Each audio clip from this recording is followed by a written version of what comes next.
Okay, good morning. Assalamu alaikum student. Welcome to the second chemistry class.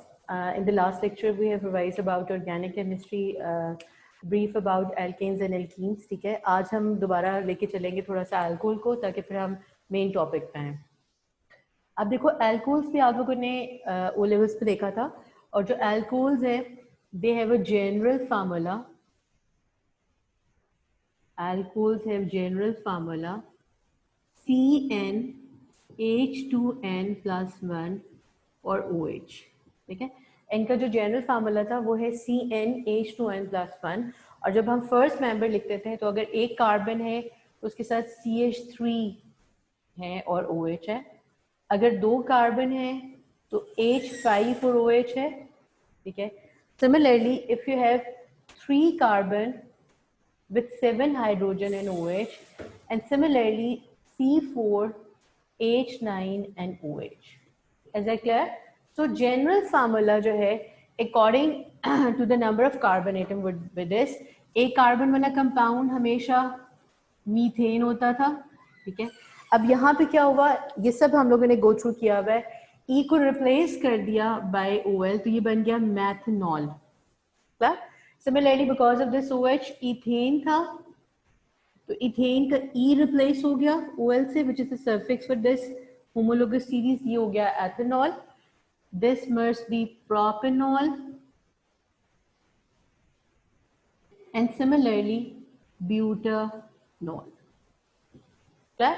अब हमने देखा कि जो एक कॉमन चीज है इन सब में वो ये है कि they all have general formula CnH2n plus 1 और OH जो है वो इनके अंदर सबके अंदर मस्ट है. बिकॉज ऑफ दिस OH हम इसको ओल लिखते हैं, मैथनॉल, एथेनॉल, प्रोपेनॉल, ब्यूटेनॉल. ठीक है, फॉर एग्जांपल अगर आप स्ट्रक्चर देखोगे तो आप सबको क्लियर है कि कार्बन ऑलवेज फॉर्म 4 बॉन्ड्स. ठीक है, because carbon belongs to 4 group. ठीक है, it is tetravalent. Tetravalent means कि it can form 4 bond either with 4 hydrogen और मतलब 4 कार्बन एटम्स भी हो सकता है. फॉर एग्जांपल इसमें अगर आप ये लिखोगे इसका स्ट्रक्चर तो यहाँ पे there must B 3 hydrogen CH3 और एक OH होगा. This would be the structure for methanol. ठीक है, इसी तरह से एथेनॉल का स्ट्रक्चर अगर हम बनाएंगे तो 2 कार्बन होंगे. फर्स्ट ऑफ ऑल सबसे पहले आप हर कार्बन के 4 बॉन्ड पूरे करो और बाद में आप इसके हाइड्रोजन लिखो. हर कार्बन 4 बॉन्ड बना रहे हैं बिकॉज कार्बन इज टेट्रावेलेंट. इसका मतलब है अब यहाँ पे आपको हाइड्रोजन लिखने होंगे.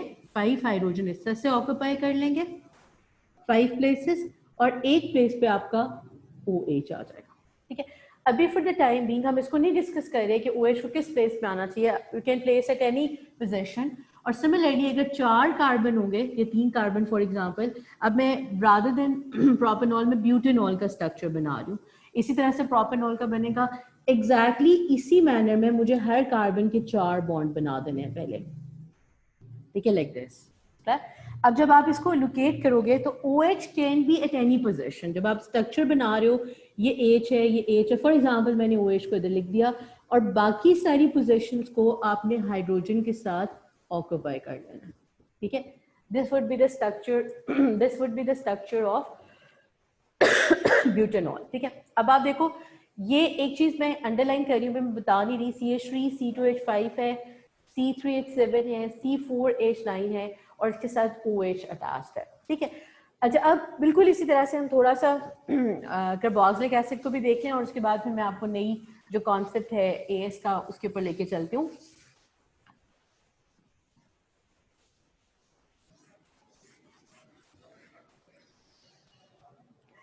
सिमिलरली फॉर एग्जांपल अगर आप कार्बोक्सिलिक एसिड जो हम लोगों ने O लेवल्स में देखा था, कार्बोक्सिलिक एसिड क्या थे? Carboxylic acid is also called, actually they are organic acids. Organic acids हैं, ठीक है, and they are generally weak acids. ठीक है, अब हम जब इनको डिटेल से पढ़ेंगे तो मैं आपको बताऊंगी कि why they are weak acid. लेकिन अभी आपको थोड़ा सा आइडियाज का होना चाहिए कि they are weak acids because they partially dissociate or partially ionizes in water. That's why they are called weak acids. ठीक है, अगर हम कार्बोक्सिलिक एसिड की जनरल फार्मूला की बात करें तो ये है CnH2n plus 1 और COOH. COOH को बाज बुक्स में CO2H भी लिखा हुआ होता है, लाइक दिस. ठीक है, this is a general formula. जो फर्स्ट मेंबर है, यहाँ पे देखो जैसा मैंने आपको थोड़ी देर पहले अभी बताया कि जो OH है वो कहीं पे भी हो सकता है, किसी भी कार्बन के साथ अटैच हो सकता है, लेकिन जो कार्बोक्सिलिक एसिड है इसमें हमेशा ये टर्मिनल कार्बन के साथ अटैच होता है। यहाँ पे जो फर्स्ट एसिड होता है, फर्स्ट मेंबर होता है, वो होता है मेथेनोइक एसिड, ठीक है। इन मेथेनोइक एसिड फॉर एग्जांपल अगर मैं स्ट्रक्चर लिखूं तो मेथेनोइक एसिड का स्ट्रक्चर कैसे होगा, ये देखो, इट मस्ट बी दिस, ये एक कार्बोक्सिलिक एसिड और साथ H आ जाएगा, दिस इज मेथेनोइक एसिड, ठीक है। कार्बोक्सिलिक एसिड के लिए जो मस्ट है वो पार्ट आ गया और साथ H आ गया। एथेनोइक एसिड कैसे होगा बच्चों, अगर एथेनोइक एसिड का स्ट्रक्चर आपको बनाना है, अब आप देखो यहाँ पे मैंने जनरल फार्मूला पहले नहीं लिखा क्योंकि ये सबसे ज्यादा मिसअंडरस्टूड कॉन्सेप्ट है।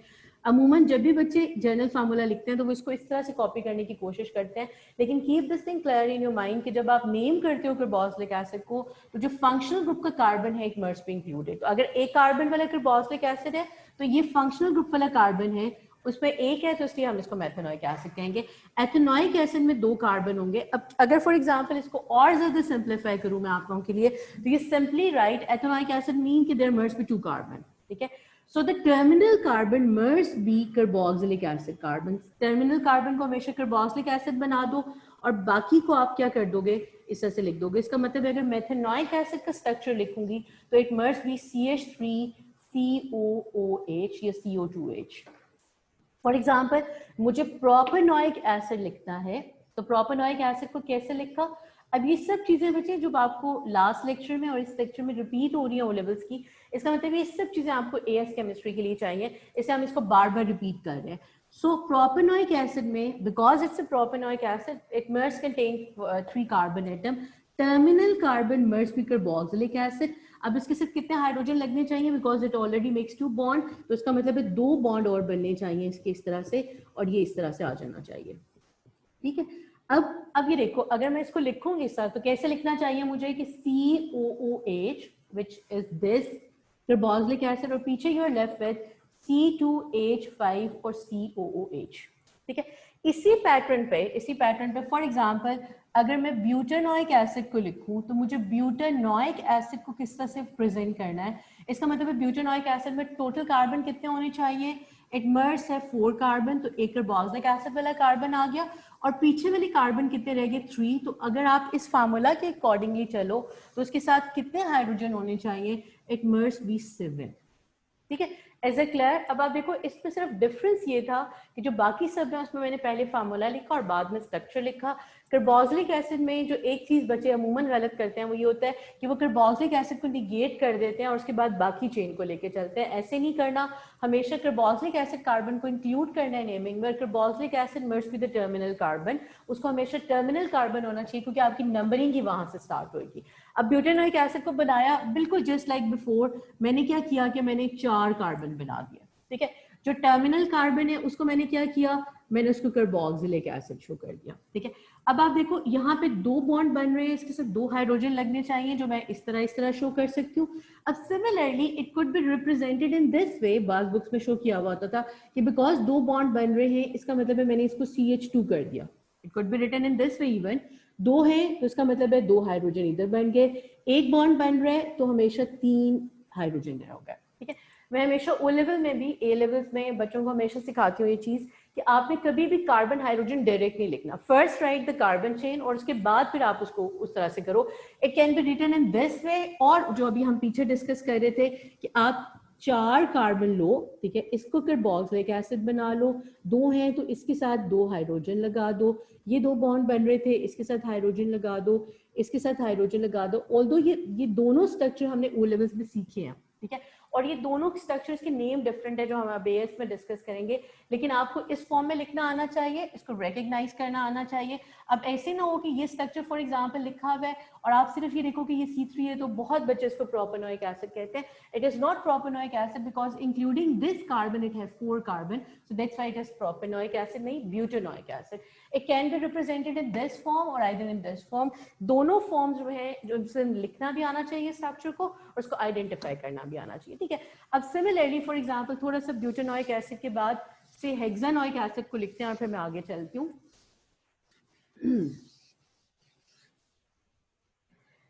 एग्जैक्टली इसी तरह से फॉर एग्जांपल अगर मुझे हेक्सानोइक एसिड लिखना है, अब पहले हम डायरेक्ट फार्मूला लिख रहे हैं, ठीक है। हेक्सानोइक एसिड मींस कि there must be carboxylic acid, ठीक है, एक कार्बन हो गया, और टोटल में कितने कार्बन है, टोटल में मेरे पास 6 कार्बन है, इसका मतलब है लेफ्ट विद 5 कार्बन, ठीक है। तो हाइड्रोजन कितनी होनी चाहिए according to formula, formula is CnH2n+1 COH, ठीक है। तो कितने कार्बन है 5, तो इसको कितना होना चाहिए 11 according to this formula, clear. और जब मैं स्ट्रक्चर लिखूंगी तो पहले कभी भी हाइड्रोजन नहीं लिखना, पहले कार्बन बैकबोन बनाओ, मतलब 4 कार्बन एटम्स नहीं है, 6 कार्बन एटम्स है इसके अंदर, हेक्सानोइक एसिड में 6 कार्बन बनाया, इसको टर्मिनल को आपने कार्बोक्सिलिक एसिड बना दिया, ठीक है। 2 बॉन्ड्स हैं तो ये 2 हाइड्रोजन हो गए, 2 बॉन्ड्स हैं तो 2 हाइड्रोजन हो गए, 2 बॉन्ड्स हैं 2 हाइड्रोजन हो गए, 2 हाइड्रोजन हो गए और 3 हाइड्रोजन हो गए बिकॉज एक बॉन्ड है, क्लियर। और अगर आपको डिस्प्ले करना है, डिस्प्ले मतलब मीन कि हर बॉन्ड को शो करना है, तो एग्जैक्टली इसी तरह से आपने ये बनाया, ठीक है। अब इस केस में बाज दफा आप ये वाला बॉन्ड भी शो करते हो, और यहाँ पे hydrogen hydrogen hydrogen hydrogen hydrogen hydrogen hydrogen, और सिमिलरली इस टर्मिनल के साथ आपके 3 हाइड्रोजन अटैच होंगे, ठीक है। तो आई होप ये सब तुम लोग को क्लियर हो गया होगा, बिकॉज ये सब ओ लेवल का कॉन्सेप्ट था। और अब हम उसके बाद नेक्स्ट आगे चलते हैं, ठीक है। अब फर्स्ट ऑफ ऑल सबसे पहले हमने देखा ऑर्गेनिक केमिस्ट्री में, हमने जो लास्ट लेक्चर था उसमें हमने डिस्कस किया कि ऑर्गेनिक केमिस्ट्री में हम क्या डिस्कस करते हैं, हाइड्रोकार्बन्स को, डेरिवेटिव्स ऑफ हाइड्रोकार्बन्स को। मैंने बताया हाइड्रोकार्बन्स वो सब कंपाउंड्स होते हैं that contain only carbon and hydrogen, उनमें कार्बन हाइड्रोजन के अलावा कोई एलिमेंट नहीं होता। लेकिन जो डेरिवेटिव्स ऑफ हाइड्रोकार्बन है दे कंटेन कार्बन हाइड्रोजन के अलावा कोई और एलिमेंट। हमने ओ लेवल्स तक अल्कोहल और कार्बोक्सिलिक एसिड पढ़े जिसमें ऑक्सीजन एडिशनल है, इन एडिशन टू कार्बन और हाइड्रोजन जो है वो ऑक्सीजन है। अब हम नेक्स्ट डिस्कस कर रहे हैं इसी तरह से बहुत ज्यादा कंपाउंड्स हम ऐसे देखेंगे जिसमें ऑक्सीजन के अलावा भी एलिमेंट्स होंगे, लेकिन वो हम बाद में देखेंगे एएस केमिस्ट्री में। अच्छा, सिमिलरली हमने एक और चीज डिस्कस की, लेकिन उसको भी मुझे थोड़ा सा क्लैरिफाई करना है यहाँ पे ओ लेवल्स पे। अच्छा, फॉर एग्जांपल हमने एक टर्म पढ़ी, वो थी फंक्शनल ग्रुप, ठीक है, सब लोग फेमिलियर हो इससे। फंक्शनल ग्रुप बेसिकली क्या होता है कि ये वो ग्रुप ऑफ एटम होता है जो कैरेक्टरिस्टिक प्रॉपर्टी देता है किसी भी सीरीज को, ठीक है। मतलब फॉर एग्जांपल अगर आप एल्कीन्स की बात करते हो तो एल्कीन्स के अंदर डबल बॉन्ड जो है वो फंक्शनल ग्रुप है, क्योंकि उनकी characteristic property carbon to carbon double bond की वजह से है। For example if you discuss alcohols, तो एल्कोहल्स में OH is the functional group which is responsible for the characteristic properties of alcohols. Similarly carboxylic acid में CO2H है जो कि कैरेक्टरिस्टिक प्रॉपर्टीज इंपार्ट कर रहा है टू दैट होमोलोगस सीरीज। अब हम फंक्शनल ग्रुप को थोड़ी सी डिटेल में लेके चल रहे हैं, क्योंकि यहाँ पे एक चीज मुझे बिल्कुल क्लियर करनी है, और अभी हम जो सारा डिस्कशन है ये उन चीजों के ऊपर है, एक तो वो जो कि बेसिक कॉन्सेप्ट्स हैं जो कि बेस है एएस केमिस्ट्री की, और दूसरी वो कॉन्सेप्ट जो मिसअंडरस्टूड कॉन्सेप्ट्स हैं जो जनरली बहुत सिंपल हैं लेकिन बच्चों को क्लियर मतलब बहुत ज्यादा चीजें नहीं है उसके अंदर।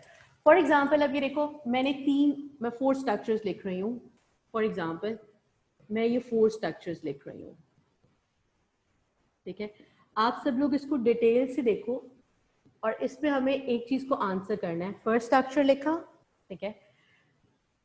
सिमिलरली मैंने एक और स्ट्रक्चर लिखा,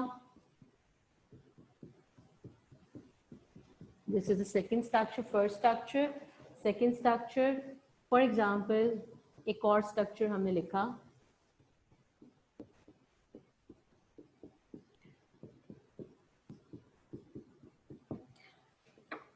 फॉर एग्जाम्पल एक और स्ट्रक्चर लिखा, ठीक है। अब देखो ये सब उससे रिलेटेड है जो अभी हम डिस्कस कर चुके सारा लास्ट लेक्चर में और अभी बिगिनिंग ऑफ दिस लेक्चर में। अच्छा, अब आप देखो सबसे पहले अगर if you look at the first structure, तो it has only carbon to carbon bond और कार्बन हाइड्रोजन बॉन्ड, और because of this carbon carbon bond और carbon hydrogen single bond you come to know that this is an alkene, ठीक है। हमने last lecture में देखा कि ये एल्कीन है, ठीक है। सेकेंड में हमने देखा कि because it has a carbon carbon double bond, और carbon carbon double bond is the distinguishing character है जो इसको डिस्टिंग्विश करे बाकी सबसे, ठीक है। अब कार्बन कार्बन डबल बॉन्ड एक डिस्टिंग्विशिंग कैरेक्टर है, सेकेंड ग्रुप में है, किसी और में नहीं है, this is a distinguishing character in it, ठीक है। थर्ड में ये डिस्टिंग्विशिंग कैरेक्टर है जो इनको बाकी सबसे डिस्टिंग्विश कर रहा है, ठीक है। सिमिलरली फोर्थ में ये डिस्टिंग्विशिंग कैरेक्टर है जो इसको बाकी सबसे डिस्टिंग्विश कर रहा है, ठीक है। अब आप देखो एक चीज जो बिल्कुल क्लियर है वो ये है कि डिस्टिंग्विशिंग कैरेक्टर वो चीज होती है जिसकी वजह से केमिकल प्रॉपर्टीज होती हैं, जिसकी वजह से दूसरों से डिस्टिंग्विश होता है। इस डिस्टिंग्विशिंग कैरेक्टर को हम फंक्शनल ग्रुप कहते हैं। So in simple words functional group को जब हम एक्सप्लेन करते हैं तो हम कहते हैं कि it can be a double bond, it can be a group of atoms, ठीक है, which distinguish an homologous series from other, और दूसरी बात कि it impart characteristic properties to a group or class of compounds, ठीक है। अच्छा अब मुझे बताओ कि जो alkanes है, alkanes में क्या distinguishing character है। आप सब लोग इसको एक दफा अच्छी तरह से देखो थोड़ा सा, और उसके बाद हम डिस्कस करते हैं कि alkanes में क्या distinguishing character है बाकी तीन से। एल्केन सिर्फ carbon carbon single bond, carbon hydrogen single bond. अब आप देखो इसमें और एल्केन्स में क्या डिस्टिंग्विशिंग कैरेक्टर है। मैंने आपको सेकंड का डिस्टिंग्विशिंग कैरेक्टर बता दिया, डबल बॉन्ड था, किसी और में नहीं था। थर्ड का डिस्टिंग्विशिंग कैरेक्टर बता दिया, कार्बोक्सिलिक एसिड का। फोर्थ का डिस्टिंग्विशिंग कैरेक्टर बता दिया। अब आप सब लोग मुझे बताओ कि फर्स्ट का डिस्टिंग्विशिंग कैरेक्टर क्या है। देखो फर्स्ट में कोई डिस्टिंग्विशिंग कैरेक्टर नहीं है। क्यों? बिकॉज ये देखो अगर आप कार्बन कार्बन बॉन्ड को डिस्टिंग्विशिंग कैरेक्टर कंसिडर कर रहे हो तो वो तो यहाँ पे भी है। अगर आप कार्बन हाइड्रोजन को डिस्टिंग्विशिंग कैरेक्टर कंसिडर कर रहे हो तो वो तो इसमें भी है। सिंगल बॉन्ड तो यहाँ पे भी है, इधर भी है, सिंगल बॉन्ड यहाँ पे भी है, इधर भी है। इसका मतलब है एल्केन्स के अंदर कोई डिस्टिंग्विशिंग कैरेक्टर नहीं है जो इसको दूसरों से डिस्टिंग्विश करता है। इसलिए हम कह सकते हैं कि जो एल्केन्स हैं they have no functional group. Alkanes के अंदर कोई फंक्शनल ग्रुप नहीं होता, ठीक है। और फंक्शनल ग्रुप है क्या, इसकी डेफिनेशन में दोबारा से लिख देती हूँ कि जो फंक्शनल ग्रुप है, ग्रुप जो है, it can be a carbon to carbon double bond, ठीक है, और a group of atoms,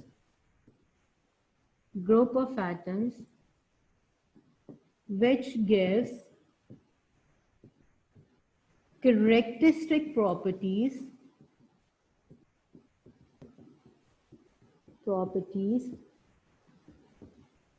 to a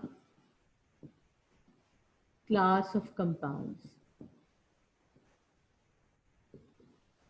ठीक है। अच्छा अभी देखो इस सब डिस्कशन का पर्पस क्या था। फंक्शनल ग्रुप ऑल दो फेमिलियर हो गया आप सब लोग, लेकिन ओ लेवल से बहुत बच्चे कंसिडर करते हैं कि जो एल्केन्स हैं उनका functional group carbon to carbon double bond है। बच्चे keep this thing clear in your mind कि carbon carbon double bond distinguishing character नहीं है, क्योंकि carbon carbon double bond alkenes में भी हो सकता है, अल्कोहल्स में भी हो सकता है, और कार्बोक्सिलिक एसिड में भी हो सकता है। सो फंक्शनल ग्रुप बेसिकली वो डिस्टिंग्विशिंग कैरेक्टर होता है जो एक सीरीज को दूसरे से सेपरेट करता है, उसको कैरेक्टरिस्टिक की टिपिकल प्रॉपर्टीज देता है। बिकॉज एल्केन्स में कार्बन कार्बन सिंगल बॉन्ड है, carbon hydrogen double bond single bond है, it can be between alkenes और इवन अल्कोहल्स और कार्बोक्सिलिक एसिड। इसलिए हम कह सकते हैं कि कोई डिस्टिंग्विशिंग कैरेक्टर एल्कीन्स के अंदर नहीं होता। इसलिए आपने फंक्शनल ग्रुप जब भी लिखते हैं तो एल्केन्स का कोई फंक्शनल ग्रुप नहीं है। एल्कीन्स का डबल बॉन्ड नहीं लिखना, it merge with carbon to carbon double bond, ठीक है। और सिमिलरली जब आपने कार्बोक्सिलिक एसिड का लिखना है तो COOH हो सकता है, या एल्कोहल्स के लिए सिंपली OH हो सकता है, ठीक है। अब हम डिटेल से जरा बाकी फंक्शनल ग्रुप्स को भी डिस्कस करेंगे जो हम लोगों ने ओ लेवल्स में नहीं पढ़े हुए। उससे पहले आपको ये सब आइडिया होना चाहिए। अच्छा नेक्स्ट एक और चीज जो हमने ओ लेवल से पढ़ी वो थी होमोलोगस सीरीज। हम उसको भी थोड़ा सा डिस्कस कर लें और उसके बाद फिर हम अगले जो नया टॉपिक है हम उसके पास चलते हैं।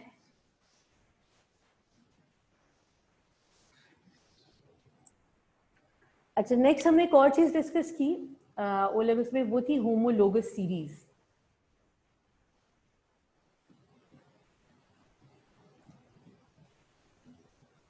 ठीक है। अब देखो आई थिंक आप सबको क्लियर होगी ये चीज़ कि ओ लेवल्स केमिस्ट्री बिल्कुल इसी तरीके से A levels chemistry is basically based on concepts, जहाँ पे आपको मेमोराइज नहीं करनी। एग्जामिनर सिर्फ डेफिनेशन पूछेगा, आप डेफिनेशन लिख दोगे, आपका काम खत्म हो गया, ऐसा नहीं होता बिल्कुल, ठीक है।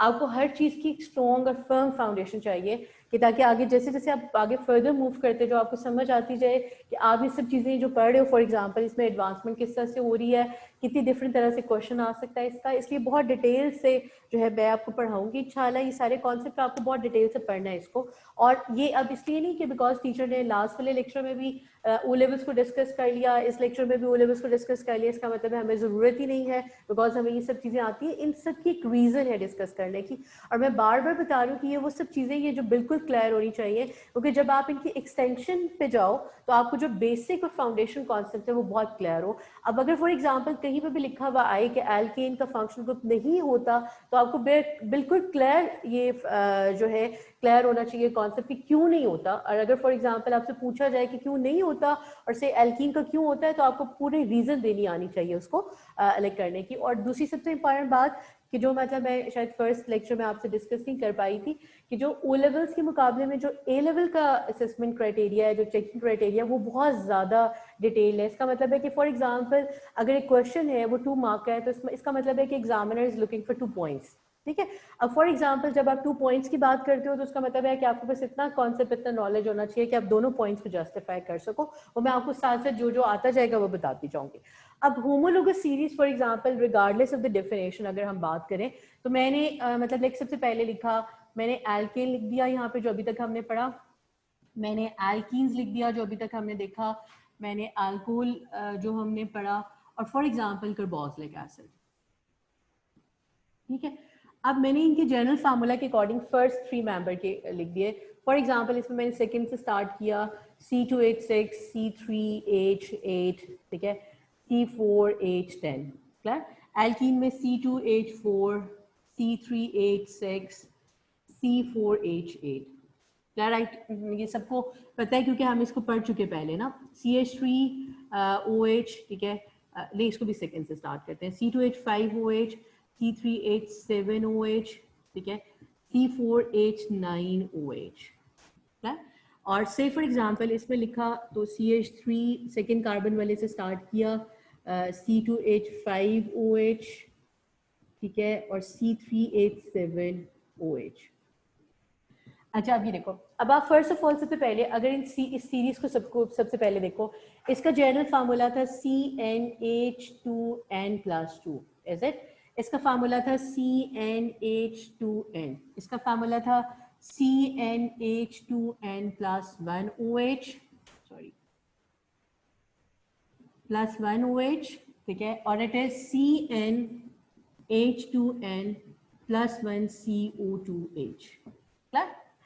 फॉर एग्जाम्पल अगर आप हर सक्सेसिव मेंबर को देखो, सक्सेसिव का मतलब फॉर एग्जाम्पल अगर आप देखो फर्स्ट के बाद सेकेंड को, तो फर्स्ट और सेकेंड में जो डिफरेंस है वो क्या है, एक कार्बन और 2 हाइड्रोजन ज्यादा है। सेम इज द केस यार, इसमें क्या डिफरेंस है, CH2 का, ठीक है। इन दोनों में क्या डिफरेंस है, CH2 का। इन दोनों में क्या डिफरेंस है, CH2 का, ठीक है। यहाँ पे क्या डिफरेंस है, CH2 का। यहाँ पे क्या डिफरेंस है, CH2 का। सिमिलरली अगर आप इसको कंपेयर करो तो CH2 का डिफरेंस है, CH2 का डिफरेंस है, ठीक है। अच्छा आगे देखो, अब अगर आप इनको सेपरेटली देखो तो इन सब का जनरल फार्मूला एक तरह का है, मतलब लाइक एल्केन्स में सबका जनरल फार्मूला एक तरह का है, एल्कीन्स में सबका जनरल फार्मूला एक तरह का है, एल्कोहल्स में सबका जनरल फार्मूला एक तरह का है, और कार्बोक्सिलिक एसिड में सबका जनरल फार्मूला एक तरह का है।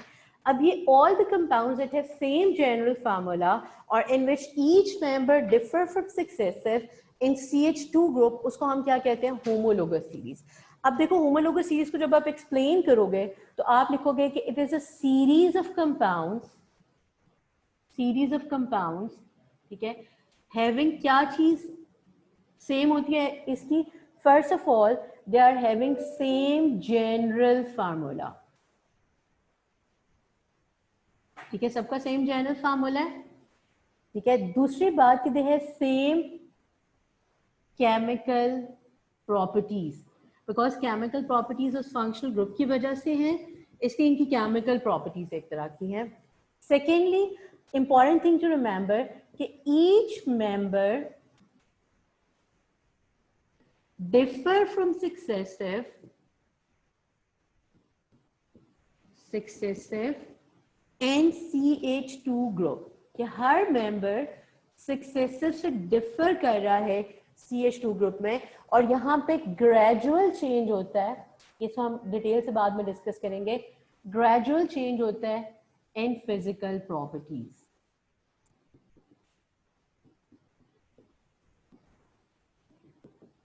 ठीक है, अच्छा अब आप देखो, फर्स्ट ऑफ ऑल से तो पहले हमने सबका, इसका मतलब है I can say that alkane is a homologous series, alkene is another homologous series, alcohol is another homologous series, और सिमिलरली कार्बोक्सिलिक एसिड एक और होमोलोगस सीरीज है।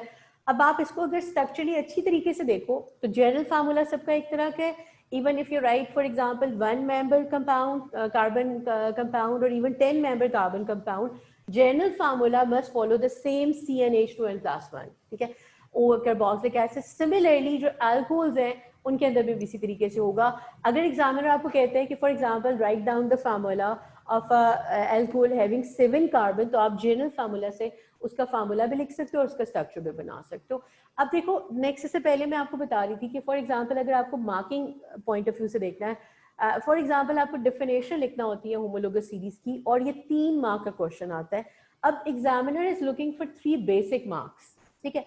अब देखो एक सबसे इंपॉर्टेंट चीज कि जब भी हम होमोलोगस सीरीज की बात करते हैं तो ये लिखना मस्ट है कि they have same general formula. अगर 2 मार्क का क्वेश्चन है तो आप लिखो सेम जनरल फार्मूला है, केमिकल प्रॉपर्टीज लिख दो, ना लिखो फर्क नहीं पड़ता। लेकिन this is a very important point कि हर मेंबर CH2 में डिफर कर रहा है, ठीक है।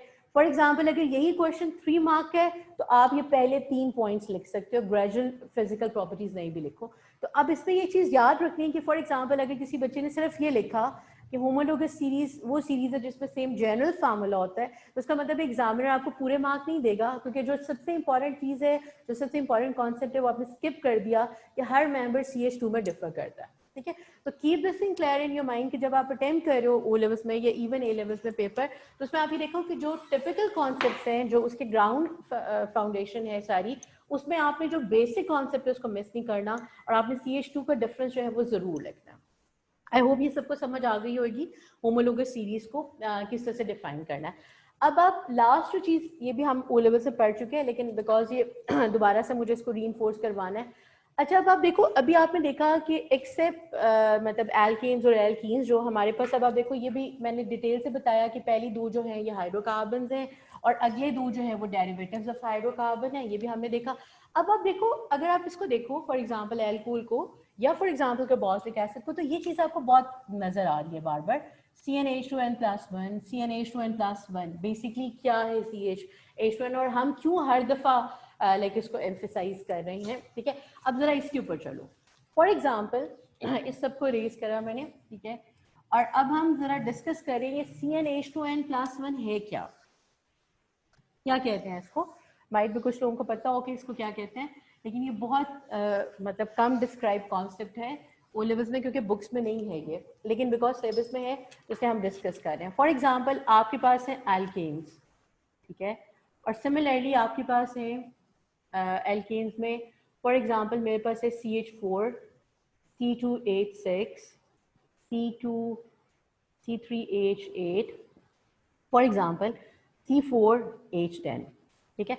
इसको मैंने क्या कहा, मीथेन, और क्यों मैंने इसको मीथेन कहा, बिकॉज ये एल्केन से बिलोंग कर रहा है। इसको मैंने इथेन क्यों कहा, बिकॉज ये एल्केन से बिलोंग कर रहा है। इसको मैंने प्रोपेन कहा बिकॉज ये 3 कार्बन वाला एल्केन है। इसको मैंने ब्यूटेन कहा बिकॉज ये 4 कार्बन का एल्केन, ठीक है। अच्छा अब आ जाओ दूसरी तरफ, फॉर एग्जाम्पल अगर आपने देखा होगा बहुत जगहों पर CH3 लिखा हुआ, CH3 क्या है, CH3 इज कॉल्ड बच्चों मीथाइल, ठीक है। अब आप देखो जो एन है वो चेंज हो गया आयल में, इसका मतलब एक और आ गया मतलब एक कॉन्सेप्ट, C2H5 में से हाइड्रोजन कम कर देती हूँ तो ये बन जाता है इथाइल, ठीक है। अब एन को रिप्लेस कर दिया आयल से, ये क्या हो जाएगा C3H7 और ये हो जाएगा प्रोपाइल C4H9 और ये हो जाएगा ब्यूटाइल, ठीक है। अब आप देखो इसमें important thing to remember is ये जो एल्केन है उन्हीं से ड्राइव होते हैं एल्काइल ग्रुप्स। एल्काइल, इनको हम कहते हैं एल्काइल ग्रुप्स, और एल्काइल भी कहते हैं हम इनको। ठीक है, ये अब देखो इसमें फॉर एग्जांपल अगर हम जनरल फार्मूला देखें, हम एल्केन के जनरल फार्मूला से फेमिलियर हैं, पढ़ा हुआ हमने CnH2n+2, तो इसका जनरल फार्मूला क्या होगा? It must be CnH2n+1। समझ आई कुछ बात की? बिकॉज एक हाइड्रोजन कम है, तो जो हम बार बार CnH2n+1 लिखते हैं वो बेसिकली क्या है? वो है एल्काइल ग्रुप फंक्शनल ग्रुप के साथ एल्काइल हर।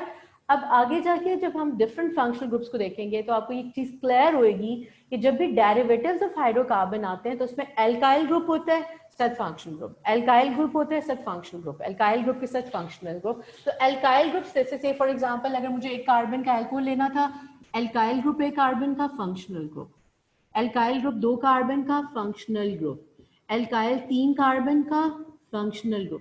अभी आपको हेल्प कर रहा है स्ट्रक्चर डिटरमिन करने में। सिमिलरली अगर इसको लिखना है तो CH फॉर एग्जांपल 2 कार्बन का, तो ये अब इसको मैं मेथेनोइक एसिड नहीं कहूंगी, इसको मेथेनोइक एसिड कहूंगी। C2H5 और carboxylic acid, alkyl group functional group C3H7 और 7 फंक्शनल। ठीक है, ये चीज क्लियर हो गई सबको अच्छी तरह से कि किस तरीके से जो है वो हमने एल्काइल ग्रुप्स को, एल्कीन्स को, होमोलोगस सीरीज को, फंक्शनल ग्रुप्स को आइडेंटिफाई करना है। ठीक है, अच्छा अब फंक्शनल ग्रुप को हम लेके चले तो थोड़ा सा चीज एक मैं आपको बता दूं।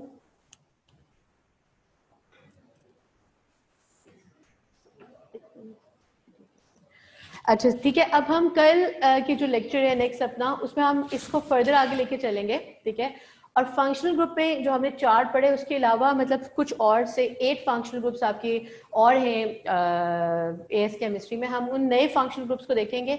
लेकिन एक चीज़ बिल्कुल याद रखनी है कि वो बिल्कुल इसी पैटर्न पे होंगे जिस तरह से आपने बाकी पढ़े हुए हैं जो अब तक ओ लेवल्स में। इसलिए जो अभी तक पढ़ाया हुआ मैंने इनको बहुत डिटेल से पढ़ना है। फंक्शनल ग्रुप क्या था ये पता होना चाहिए, होमोलोगस सीरीज क्या थी ये पता होना चाहिए, डेरिवेटिव्स ऑफ हाइड्रोकार्बन किनको कहते हैं, हाइड्रोकार्बन्स किनको कहते हैं। फॉर एग्जांपल अगर मुझे 2 कंपाउंड्स आते हैं जो मैंने नहीं देखा हुआ, बिल्कुल मैं अननोन हूँ, तो मुझे कैसे पता चलेगा कि ये हाइड्रोकार्बन है, ये डेरिवेटिव है? अगर उसमें सिर्फ कार्बन हाइड्रोजन है तो इसका मतलब है कि वो आपके पास वो कंपाउंड जो है वो हाइड्रोकार्बन है। अगर उसके अलावा कुछ चीज़ है तो वो डेरिवेटिव ऑफ हाइड्रोकार्बन है। फॉर एग्जांपल जैसे मैं आपको थोड़ा सा एक आइडिया दे देती हूँ कि मेरे पास एक कंपाउंड है, फॉर एग्जांपल मेरे पास 3 कंपाउंड्स हैं, C15H32 है, ठीक है, C8H18 है, CH3NH2 है, CH3Cl है, C2H5Br है।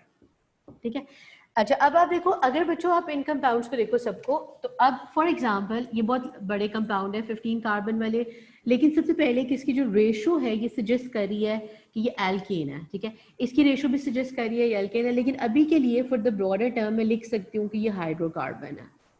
ठीक है, इन कंपाउंड्स में कार्बन हाइड्रोजन के अलावा नाइट्रोजन आ गया, इस कंपाउंड में कार्बन हाइड्रोजन के अलावा क्लोरीन आ गया, इस कंपाउंड में कार्बन हाइड्रोजन के अलावा ब्रोमीन आ गया। तो इसका मतलब है इन कंपाउंड्स को हम क्या कहेंगे, ऑल्दो ये आपने नहीं पढ़े हुए, लेकिन इनको हम कहेंगे डेरिवेटिव्स ऑफ हाइड्रोकार्बन। ठीक है, तो आई होप कि आपके पास क्लियर पिक्चर अब आ गई है कि हाइड्रोकार्बन हम किन कंपाउंड्स को कहते हैं, डेरिवेटिव्स ऑफ हाइड्रोकार्बन किसको कहते हैं, फंक्शनल ग्रुप को किस तरह से आइडेंटिफाई करना है हमें आगे। ठीक है, एल्काइल ग्रुप्स क्या हैं, किस तरह से स्ट्रक्चर लिखते हैं, अभी तक के जो 4 आप लोगों ने पढ़े हुए हैं उन सब के स्ट्रक्चर। अब नेक्स्ट कल के लेक्चर में बिल्कुल एएस बेस्ड है, वो आपका ओ लेवल्स बेस्ड नहीं है बिल्कुल, और नई चीज़ें पढ़ेंगे और हम देखेंगे कि किस तरीके से हम आगे फंक्शनल ग्रुप्स हैं, जो बाकी फंक्शनल ग्रुप्स हैं, हम उनको किस तरह से उनके जनरल फार्मूला लिखते हैं, उनके स्ट्रक्चर कैसे लिखते हैं, वो सब हम बाद में डिस्कस करेंगे।